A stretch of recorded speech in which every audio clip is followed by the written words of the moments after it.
Hi friends, welcome back to my channel. അപ്പം ഞാൻ കഴിഞ്ഞ ആഴ്ച ഒരു വീഡിയോ ചെയ്തിരുന്നു. ഒരു സ്ത്രീ ജയിലിൽ പോയി കഴിഞ്ഞാൽ അവിടുത്തെ ഫുഡിൻ്റെ കാര്യമൊക്കെ പറയുന്നു, അവിടുത്തെ ഒരു രീതികളൊക്കെ പറയുന്നു. അതിന് എനിക്ക് വലിയ വ്യൂസ് ഒന്നും കിട്ടിയില്ല. അവരുടെ ചാനലിൽ തന്നെ രണ്ടാമത്തെ വീഡിയോ ഇട്ടിട്ടുണ്ട്. എനിക്കെന്തോ ആ സ്ത്രീ സംസാരിക്കുമ്പോൾ അവർ പറയുന്നതിലാണ് സത്യം എന്നൊരു തോന്നൽ എനിക്കുണ്ട്.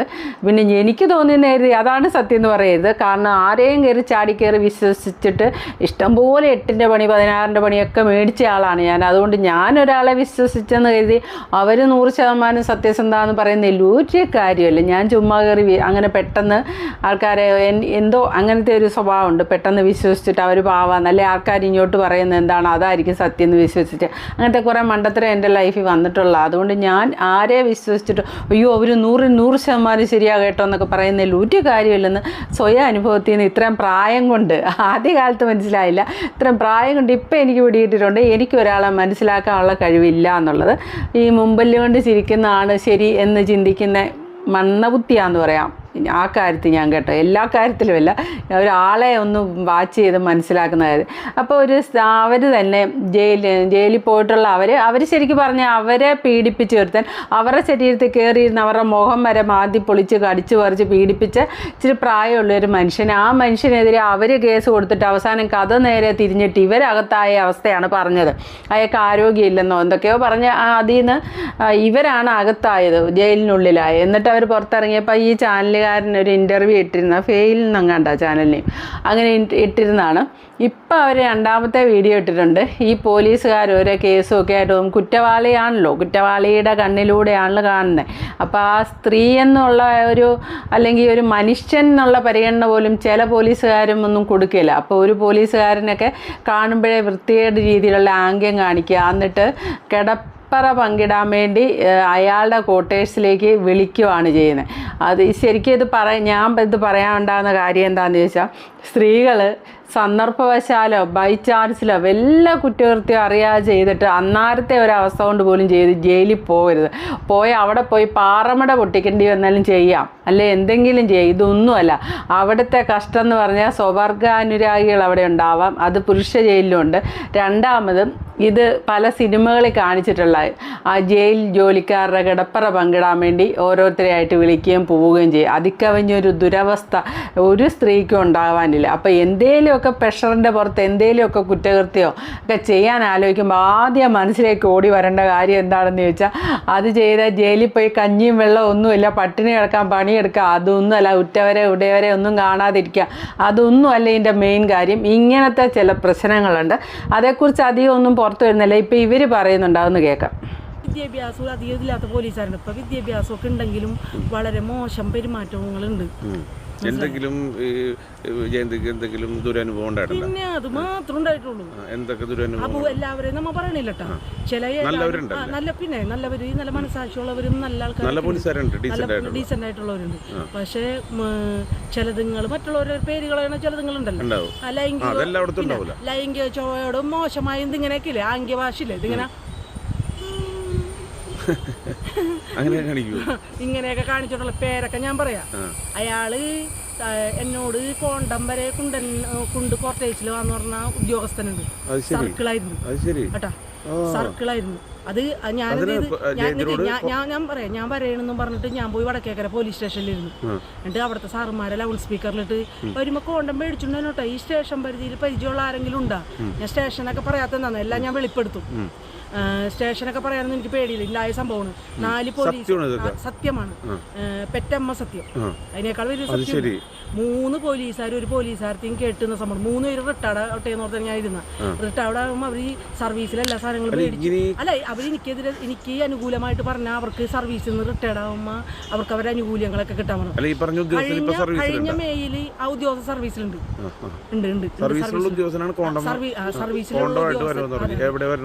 അത് അയാള് അപ്പിരിക്കുന്ന ആ സ്റ്റേഷനിലേക്ക്, ആ സ്റ്റേഷൻ പരിധിയിൽ എന്നോട് ചോദിച്ചു ആരെങ്കിലും പരിചയക്കാരനോ? ഞാനില്ല, ഞാൻ പോകാനും അല്ലല്ലോ, ഞാൻ വരാ സാറേ എന്ന് പറഞ്ഞു. ഞാൻ ചെന്നിട്ട് ലൗഡ് സ്പീക്കറിലിട്ട് നമ്മ പറയണത് നോണയാണെന്ന് വിചാരിക്കരുതല്ലോ, ഈ വക കാര്യങ്ങളൊക്കെ വെറും ആരോപണമാണെന്ന് വിചാരിക്കും. അപ്പൊ ഞാൻ അതുപോലെ മോശമായിട്ട് ഒരാളും പെരുമാറിയിട്ടില്ല. ഇപ്പൊ സർവീസിലുണ്ട്. അപ്പൊ ഇതേ പറയാ ഏതെങ്കിലും പ്രതികളെ കിട്ടിയ പൗഡറൊക്കെ ഇട്ടുവന്ന് ചാനലിന്റെ മുമ്പിൽ ഇരിക്കണ ഒരു ഉദ്യോഗസ്ഥനാണ്. ഞാൻ അറിയപ്പെടുന്ന ഒരു ഉദ്യോഗസ്ഥൻ എന്ന് പറഞ്ഞാൽ മണ്ടത്തരം കാണിക്കണം. അപ്പൊ ഇപ്പൊ എല്ലാവർക്കും പോലീസ് ഡിപ്പാർട്ട്മെന്റിൽ ഇരിക്കുന്നവർക്ക് മനസ്സിലാവും ഒരു മണ്ടനാണ്. അല്ലെങ്കിൽ പിന്നെ ആ ചാനലിന് നമുക്ക് പ്രതികളെ അപ്പൊ ഞാൻ ലൗഡ് സ്പീക്കറിലിട്ട് വടക്കേക്കര പോലീസ് സ്റ്റേഷൻ ഇപ്പൊ അന്ന് CI ഓഫീസ് ഉണ്ട് വടക്കേക്കര. അവിടെ ഒരു പെൺ സ്റ്റാഫ് ഉണ്ട്, 3 ASIമാരും ഉണ്ട്. അവരൊക്കെ പേരൊക്കെ ഞാൻ വെളിപ്പെടുത്താം കേട്ടോ. നമുക്ക് നിയമപരമായിട്ട് പല കാര്യങ്ങൾ ആലോചിച്ചിട്ടാണല്ലോ ചെയ്യാനായിട്ട് പേര് വെളിപ്പെടുത്താണ്ടൊന്നും ഇരിക്കൂല. ഇനി എനിക്ക് എന്ത് കേസ് ഉണ്ടായാലും ഞാനത് വെളിപ്പെടുത്താം. എന്റെ ജീവന അതല്ല എന്റെ ജനം ഞാൻ ഓരോരുത്തരെ കുറിച്ച് പറഞ്ഞുകൊണ്ട് എന്റെ ജീവന അപകടത്തിലാണ്. പലതരത്തിലുള്ള ദ്രോഹങ്ങൾ ഉണ്ടാവുന്നുണ്ട്. അപ്പൊ ഞാൻ തുറന്ന് തന്നെ പറയും. ഞാൻ ഇനി എത്ര നാൾ നിങ്ങളോട് വീഡിയോ ചെയ്യുമെന്ന് എനിക്കറിയില്ല. ഒരു വണ്ടി വന്ന് ഇടിച്ചാലും തീരണം. നമ്മുടെ സാധാരണക്കാരി സ്ത്രീയാണ്. പോലീസ് ഉദ്യോഗസ്ഥരൊക്കെ ഇങ്ങനെ സംഭവിച്ചത് ഇങ്ങനെ പറഞ്ഞു ലൗഡ് സ്പീക്കറിലിട്ട് ഞാൻ ആ സാറുമാരെ കേൾപ്പിച്ചു കൊടുത്തപ്പോൾ അവരെ അതിശയിക്കണം. ഇയാൾ ഇത്തരക്കാരനാണ്. അത് ഞാനിത് തുറന്ന് പറയാൻ കാരണം ആ സാറുമാരി ഒരു സാറ് ഈ അടുത്ത കാലങ്ങളിലാണ് റിട്ടയർഡ് ആയത്. ആ സാറും കൂടി റിട്ടയർഡ് ആവാനുണ്ടായിരുന്നു. അവരെ അതിശയിച്ച് മനസ്സിലായോ ഈ ഉദ്യോഗസ്ഥൻ ഇങ്ങനെ ലൗഡ് സ്പീക്കറിൽ ഇട്ടേക്കല്ലേ മനസ്സിലായി. ഞാൻ പറയുമ്പോൾ അതൊരാവണം, ആരെങ്കിലും ഒരു കേൾക്കണ്ടേ. എനിക്ക് അങ്ങനെ ഉള്ളു. ഞാൻ ആരോടും അല്ല മോശമായിട്ടെന്ന് പറഞ്ഞാൽ ഇത് നമ്മൾ എന്തെങ്കിലും കാര്യത്തിന് ഈ പ്രശ്നം ഉണ്ടാവണേക്കാളുമ്പൊക്കെ തന്നെ ചെല്ലുമ്പോ തന്നെ പറവൂരും വടക്കേക്കര ഇരുന്നിട്ടുണ്ട്. പറവൂര് ചെല്ലുമ്പോ തന്നെ ഇയാൾക്ക് നമ്മളെ കാണുമ്പോൾ എങ്ങനെയെന്ന് ഞാൻ കാണിച്ചല്ല കവളത്തി നാക്കം കൊണ്ടില്ലേ. പിന്നെ ഇങ്ങനെ അപ്പൊ നമ്മൾക്കിത് വീഡിയോ കൊടുത്ത് സത്യം ഞാൻ പറയാലോ ഒരു ക്യാമറ ചിലപ്പോഴും എപ്പോഴും പെൻ ക്യാമറ കിട്ടണം എന്നാലേ മനസ്സിലാവുള്ളൂ. അപ്പൊ അങ്ങനത്തെ ഒരു ഉദ്യോഗസ്ഥൻ മണ്ടനാണ്. മണ്ടൻ എന്ന് പറയുമ്പോ തന്നെ ഈ ചാനൽ കാണുമ്പോ തന്നെ അതല്ല ഒരു മണ്ടൻ എന്ന് വെച്ചാല് ഇയാള് ഞാൻ പറഞ്ഞില്ലേ പൗഡറൊക്കെ ഇട്ട് ഇയാൾ ഇരിക്കുമ്പോൾ ഈ ഒരു പ്രതിനെ വേണ്ടി പൗഡറൊക്കെ ടിവിയുടെ മുമ്പിൽ കാണിക്കാൻ വേണ്ടിയൊക്കെ വലിയ ഇതായിട്ട് വരുമ്പോഴും നമുക്ക് മനസ്സിലാവുള്ള കാര്യം. അങ്ങനത്തെ ഒരുത്തൻ എന്നിട്ട് അയാൾ പറഞ്ഞ വാക്കുകൾ എന്താണ് ശരിക്കും? അയാൾ എന്നോട് ജയന്തി അപ്പൊ ഒരു നമ്പർ ഉണ്ടായി. അയാൾ ഇതിനു മുമ്പും പറവൂര് ഇരുമിക്കുമ്പോൾ ഒരു കേസിൽ ഇങ്ങനെ ആരോപണം വന്ന് അതൊക്കെ അമ്മക്കി കളഞ്ഞു.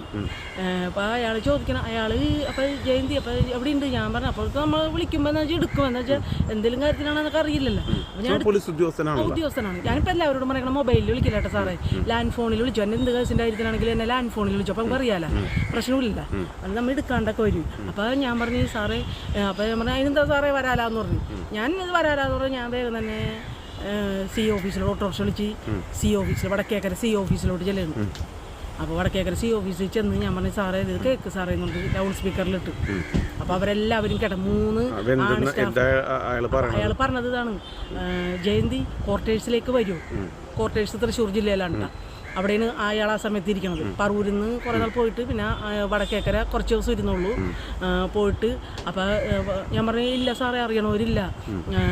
അപ്പം എന്നാൽ കോണ്ടൊക്കെ വാങ്ങിച്ചുകൊണ്ട് തന്നോട്ടാ ക്വാർട്ടേഴ്സിലേക്ക് വരാൻ. അങ്ങനെ പറഞ്ഞു. ഏത് ക്വാർട്ടേഴ്സിൽ ചെല്ലാനാണ് പറഞ്ഞത്? ആ തൃശ്ശൂർ ജില്ലയിൽ അയാൾ ഇരിക്കുന്ന സ്ഥലത്താണ് ക്വാർട്ടേഴ്സ്. ഒരു പുരുഷൻ കുറ്റവാളിയായ ഇത്രയും ബുദ്ധിമുട്ടില്ല. ഒരു സ്ത്രീ കുറ്റവാളിയായി കഴിയുമ്പോൾ ആ അവസ്ഥയൊന്ന് മാറുകയാണ് ചെയ്യുന്നത്. സത്യം പറഞ്ഞാൽ ഈ സ്ത്രീകൾ പല കേസിൽപ്പെട്ടിങ്ങനെ അകത്ത് പോയി കഴിഞ്ഞാൽ ആരും അനുഭവിക്കുന്ന ഒന്നും വെളിയെ പറയുകയില്ല. വളരെ വളരെ മോശമായ അവസ്ഥയിലൂടെ ആയിരിക്കും പോകുന്നത്. പുരുഷൻ എന്താണ് ഒരു ഇടുങ്ങിയ റൂമിൽ കഴിയുക, ഇടുങ്ങിയ കക്കൂസ്, എല്ലാവരും ഉപദ്രവിച്ച മാലിന്യമായ കക്കൂസ്, കുളിക്കാൻ മാർഗ്ഗമില്ല, ആ ജയിലിനുള്ളിൽ അങ്ങനെ കുറേ അസൗകര്യങ്ങളും ഒരു പരമ്പര അത്രേ അനുഭവിക്കേണ്ടി വരുന്നുള്ളൂ. ഒരു സ്ത്രീ ജയിലിനകത്ത് പോയി കഴിയുമ്പോൾ അനുഭവിക്കേണ്ടി വരുന്നത് പുറത്താരും അറിയല്. ഇപ്പം ഈ സ്ത്രീ വന്നിട്ട് ഇവർ ജയന്തി എന്നാണ് പേര് പറഞ്ഞു. ഇവരത് കുറച്ചൊക്കെ തുറന്ന് പറയുന്നുണ്ട്. പക്ഷേങ്കിൽ തുറന്ന് പറയുന്നതുകൊണ്ട് ഇവർക്കുള്ള പണി എന്താണെന്ന് ചോദിച്ചാൽ അവർ പറയുന്ന കേട്ടോ ഒരു വണ്ടി വന്നിടിച്ചാൽ തീരാവുന്നേ ഉള്ളൂ. സർവീസിൽ ഇരിക്കുന്നവരൊരാളെ ഒരു പോലീസ് ഉദ്യോഗസ്ഥനെ കുറിച്ചാണ് ഇവർ പറയുന്നത്. അതാണ് മേക്കപ്പ് ഇട്ട് വന്നിരിക്കുന്നതെന്നൊക്കെ പറയുന്നുണ്ട്. പക്ഷേ അതാരാന്നും അങ്ങനെ അറിയില്ല. പോലീസ് ഡിപ്പാർട്ട്മെൻറ്റിലുള്ളവർക്ക് പെട്ടെന്ന് ഇതാരാന്ന് അവർ പെട്ടെന്ന് മനസ്സിലാക്കും. അല്ലാതെ നമുക്ക് കേൾക്കുമ്പോൾ നമുക്കറിയാമല്ലോ ചാനലിലൊക്കെ വന്നിരുന്ന് ചർച്ചയ്ക്ക് വന്നിരിക്കുന്ന മേക്കപ്പ് ഇട്ടിരിക്കുന്ന അതൊന്നും ചിന്തിച്ചാൽ മനസ്സിലാവില്ല. എനിക്കറിയില്ല കേട്ടോ. പക്ഷേ എന്താണേലും ഇവർ തുറന്നു പറിച്ചിട്ട് നടത്തുന്നത് ഭയങ്കര അപകടമാണ്. കാരണം ഇവരുടെ വായടപ്പിക്കാൻ വേണ്ടി നോക്കും. അല്ലെ തന്നെ ഇവർക്ക് നീതി ഓൾറെഡി കിട്ടിയിട്ടില്ല. ഇല്ലാത്ത കേസെല്ലാം കൂടെ തലയിൽ കെട്ടിവെച്ച് ഇവരെ അകത്തോട്ട് വിടുക. കാരണം ഇവർക്ക് ആരുമില്ല ചോദിക്കാനും പറയാനും. അതാണ് മെയിനായിട്ടുള്ള. ആരുമില്ല. കഴിഞ്ഞ വീഡിയോയിൽ ഞാൻ പറഞ്ഞാണ് ഒറ്റയ്ക്ക് കഴിയുന്ന ഒരു സ്ത്രീയാണ്. ഒരാൾ പോലും ഇല്ലാതെ ഒറ്റയ്ക്ക് കഴിയുന്ന ഒരു സ്ത്രീയെ രാഷ്ട്രീയക്കാരും പണക്കാരും എല്ലാവരോടും കൂടി ഇവരെ പീഡിപ്പിച്ച കേസ് നേരെ തിരിച്ചിട്ട് ഇവരെ അകത്താക്കിയെന്ന് ഇവർ കഴിഞ്ഞ വീഡിയോയിൽ പറഞ്ഞു. നമ്മുടെ ഈ കൊച്ചു കേരളത്തിൽ തന്നെ ഇങ്ങനെയൊക്കെ നടക്കുന്നത്. നടക്കുന്നത്. സത്യത്തിൽ ഈ വീഡിയോ ഞാൻ കേൾക്കുമ്പോൾ എനിക്ക് കേൾക്കുമ്പോൾ ഒരു പേടി പോലെ തോന്നിയിട്ടാണ് ഞാനിത് ഷെയർ ചെയ്തത്. എന്താണെന്ന് വെച്ചാൽ ഇവർക്ക് നീതി കിട്ടണം, അതൊരു സൈഡിൽ.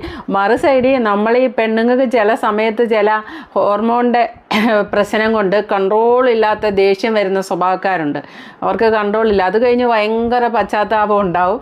അത് ഹോർമോൺ ഇൻബാലൻസ് കൊണ്ട് സംഭവിക്കുന്നത്. ആ സമയത്തൊന്നും ഒരു അവിവേകം ആരും ചെയ്തേക്കരുത് കേട്ടോ, മുന്നിൽ നിൽക്കുന്നവരോട്. എന്താണെന്ന് വെച്ചാൽ വല്ല കയ്യബദ്ധം പറ്റി അകത്ത് പോകേണ്ടി വന്നാ കഥ കഴിഞ്ഞു. ഇതാണ് ഇതും മേടിച്ചുകൊണ്ട് ചെല്ലാൻ പറയും. ഇവർ പറഞ്ഞല്ലോ അതും മേടിച്ചുകൊണ്ട് കോട്ടേഴ്സിലോട്ട് ചെല്ലാൻ പറയും. അതുകൊണ്ട് എല്ലാവരും എല്ലാ കാര്യവും അറിഞ്ഞിരിക്കണം. അപ്പോൾ okay, thank you for watching. അടുത്ത വീഡിയോ കാണാം. ആദ്യമായിട്ട് കാണുന്നത് ചാനലൊന്ന് സബ്സ്ക്രൈബ് ചെയ്യാൻ, ലൈക്ക് ചെയ്യാനും മറക്കല്ലേ.